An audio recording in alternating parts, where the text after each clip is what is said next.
শিপাঝাৰ লেখিকা সমাৰোহ সমিতিৰ সম্পাদিকা অনিতা দেৱী এগৰাকী গায়িকা। তেওঁ অৱশ্যে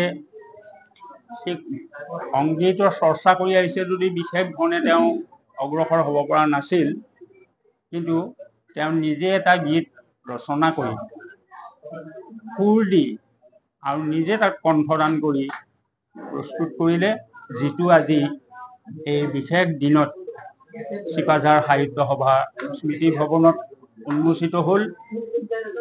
মই অনুভৱ কৰিছোঁ বা গীতটো শুনাৰ পিছত এনেকুৱা অনুভৱ হৈছে, এইটো এটা বৰ সুন্দৰ প্ৰচেষ্টা।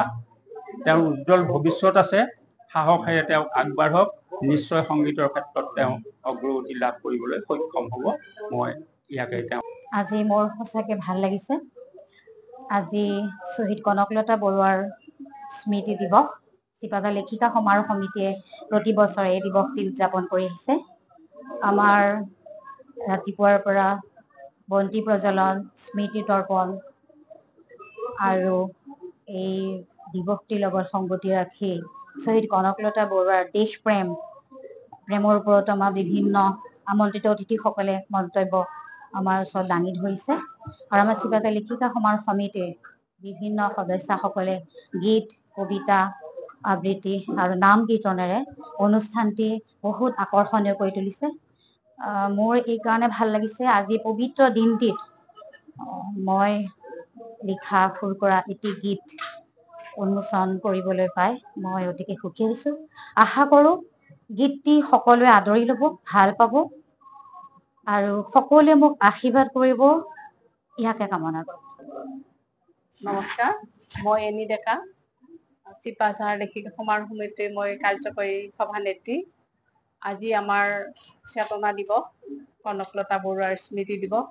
এই দিনটো সদৌ অসম লেখিকা সমাৰোহ সমিতিয়ে চেতনা দিৱস হিচাপে পালন কৰি আহিছে বীৰ শ্বহীদগৰাকীৰ স্মৃতিত। আৰু আমিও আজি চিপাঝাৰ শাখা লেখিকা সমাৰোহ সমিতিয়ে এই দিনটোত কনকলতা বৰুৱাক স্মৰণ কৰিছোঁ। আৰু আমি ইয়াত সভা সমিতিত উপস্থিত ৰাইজক এটি গীত উপহাৰ দিবলৈ সক্ষম হৈছোঁ। অনিতা দেৱী, যথেষ্ট আমাৰ ভাল লাগিছে আৰু এই অনুষ্ঠানটোতে আমি এইখিনি কৰিব পাই নিজকে ধন্য মানিছোঁ। এইখিনি। নমস্কাৰ, মই এনি ডেকা, চিপাঝাৰ লেখিকা সমাৰোহ সমিতিৰ মই কাৰ্যকৰী সভানেত্ৰী। আজি আমাৰ চেতনা দিৱস, কনকলতা বৰুৱাৰ স্মৃতি দিৱস। এই দিনটো সদৌ অসম লেখিকা সমাৰোহ সমিতিয়ে চেতনা দিৱস হিচাপে পালন কৰি আহিছে বীৰ শ্বহীদগৰাকীৰ স্মৃতিত। আৰু আমিও আজি চিপাঝাৰ শাখা লেখিকা সমাৰোহ সমিতিয়ে এই দিনটোত কনকলতা বৰুৱাক স্মৰণ কৰিছোঁ।